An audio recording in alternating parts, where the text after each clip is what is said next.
The day the Curators arrived on Earth was marked not by their grand ships or intimidating presence, but by the serenity that accompanied them. In an age where humanity had ventured beyond the solar system and encountered myriad life forms, the appearance of the Curators was a surprise not because of their power, but because of their purpose.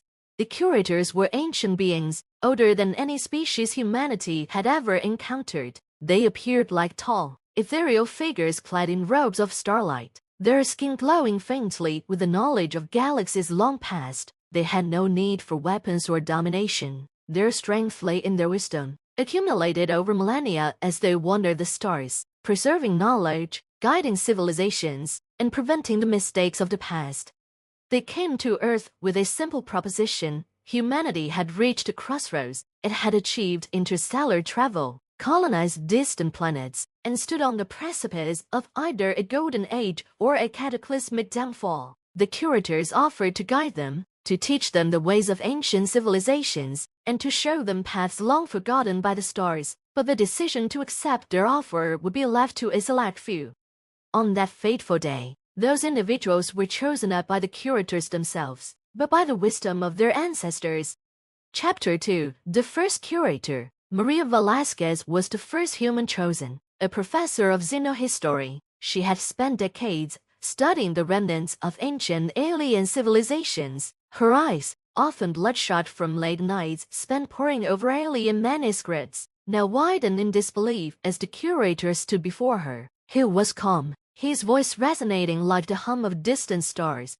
"You have been chosen," he said, his words heavy with both promise and responsibility. "The ancient hands of your people have led you here."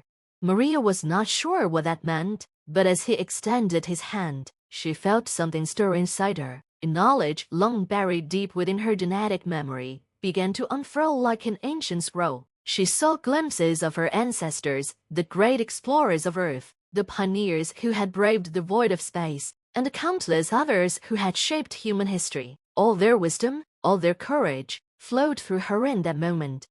"You will become one of us," the Curator continued, his glowing eyes studying her carefully, "and in turn, you will guide your people."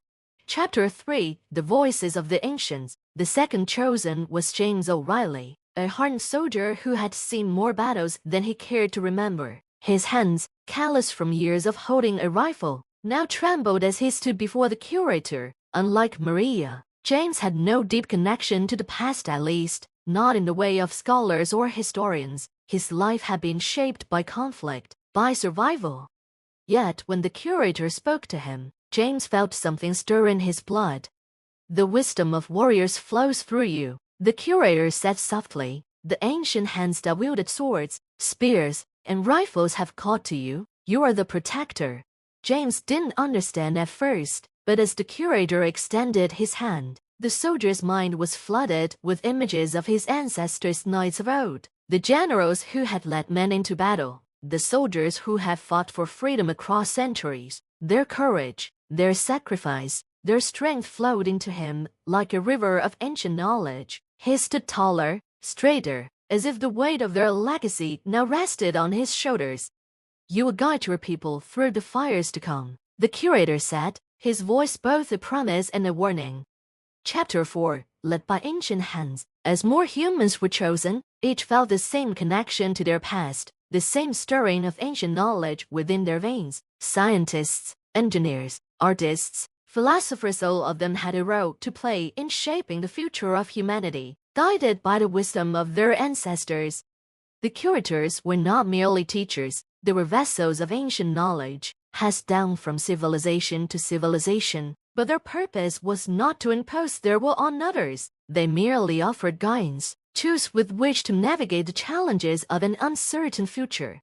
Maria and James, along with the others, formed the first human Curators. Their task was to guide humanity, to ensure that the mistakes of the past were not repeated. They stood on the precipice of a new age, not led by alien overlords or conquerors, but by the wisdom of the ancient hands that had shaped humanity's past.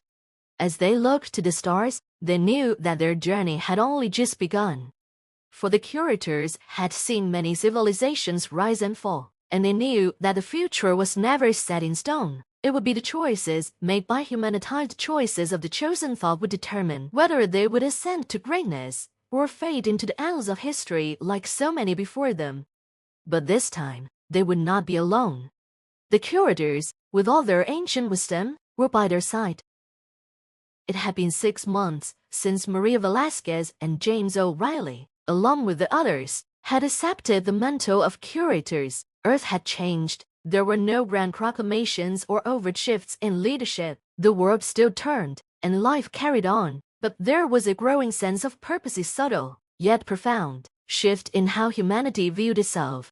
The Curators had not imposed their teachings on the world. Instead, they guided humanity from the shadows. In secret meetings with world leaders, scientists, and innovators, Maria and James shared knowledge gleaned from the depths of human history. They encouraged exploration of ethical frontiers, innovations in energy, and diplomacy between the stars. The forgotten wisdom of humanity's ancestors now infused their actions. Maria, in particular, had become the voice of the human Curators. She traveled the world, speaking at universities, meeting with policymakers, and addressing the United Earth Federation, Earth's loosely aligned governing body, pushing them toward peaceful exploration and caution in their dealings with other races. Yet, even as progress was made, Maria sensed the weight of their task growing heavier. It wasn't just about guiding humanity, it was about protecting it from the dangers that lurked in the vastness of space. The Curators had warned her that while some civilizations were peaceful, others were driven by conquest, and more still were desperate to survive, no matter the cost. Humanity's rise had caught the attention of such civilizations, and not all of them would be content to let Earth thrive unchallenged. Chapter 6, Whispers of the Stars. James O'Reilly was no diplomat. His world had always been one of combat and strategy, and now, as a curator, he found himself more suited to planning humanity's defense. The Curators had shared with him detailed knowledge of alien military tactics, technologies, and the histories of galactic conflicts, but more than that, they had given him insight into something far more valuable: forgotten strategies of Earth's own warriors. One evening, as he stood on the balcony of the Curators' hidden fortress structure, invisible to all but those who knew its location, James felt a presence beside him. "You are troubled," the Curator, known only as the Elder, said. His voice was soft, but it carried the weight of eons. James sighed, staring out at the stars. "It's hard not to be. We're preparing for threats we can't even see yet. And even though we've made progress, I know what's coming. It's only a matter of time before someone tries to test us." The Elder nodded, his glowing eyes reflecting the light of distant galaxies. "You are correct, but remember, the greatest threats are not always external." James turned to face him, confused. "What do you mean?" The Curator's gaze drifted upward, toward a distant star. "Long ago, many civilizations perished not from war or invasion, but from within. Hubris, greed, division. These are the enemies you must guard against. The hands of your ancestors have given you strength, but even they could not always protect themselves from their own failings." James clenched his fists. "And how do we stop that from happening again?" The Elder's expression was unreadable. "That, James O'Reilly, is your burden to bear." Chapter 7, The Gathering Storm. As Earth progressed under the subtle guidance of the Curators, distant star systems began to stir. There were those who had watched humanity's rise with curiosity, and others who viewed it with jealousy. Among these were the Drethkar, a warrior species known for their brutal conquests and insatiable desire for expansion. In the distant reaches of space, the Drethkar High Command had convened. A holographic image of Earth spilled lazily in the center of the room, surrounded by the cold, calculating eyes of the Drethkar warlords. "They grow too quickly," one of the warlords growled, his voice a low rumble that resonated through the chamber. "In a few more cycles, they could challenge even us. Perhaps we should destroy them now, before they gain further power," another suggested, her sharp features illuminated by the dim light of the room. The leader of the Drethkar, Supreme Commander Thrax, stood silently, his gaze fixed on the image of Earth. He had watched humanity for decades, long before their forays into interstellar space. They were a young species, brash and reckless, but there was something about them, something dangerous. He had seen it before in other species that had risen too quickly. He had crushed those species under his boot before they could become a threat. Patience, Thrax finally said, his voice a deep, ominous rumble. We will not strike yet. Let them grow. Let them believe they are safe. And when they have reached their peak, we will strike them down. Their destruction will be all the sweeter. As the Drathkar warlords nodded in agreement, a cold chill seemed to settle over the room. The storm was coming, and Earth was the prize. Chapter 8, The Warning. Back on Earth, Maria Velasquez awoke in a cold sweat. For weeks, she had been having dream visions of distant stars, of alien voices whispering in her ear, of war and fire raining down from the heavens. She knew these weren't just dreams. The Curators had warned her that as a human curator, she would begin to sense the echoes of the universe, the ripples caused by distant events that had yet to unfold. She sat her day up in bed, her heart pounding. Something was coming, something terrible.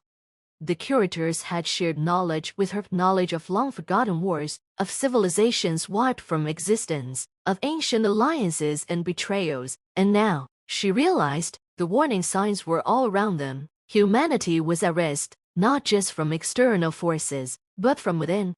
She needed to act. Maria quickly dressed and hurried to the Curators' hidden sanctuary, where James and others were already waiting, summoned by the same sense of dread. The storm is coming, Maria said breathlessly as she entered the room. James nodded grimly. The Drathkar, they're watching us, waiting. The elder stepped forward, his glowing eyes piercing through the dim light of the room. You have both sensed it. The war that approaches is inevitable. But remember, this no war is won by might alone. The wisdom of the ancient hands must guide you now, more than ever.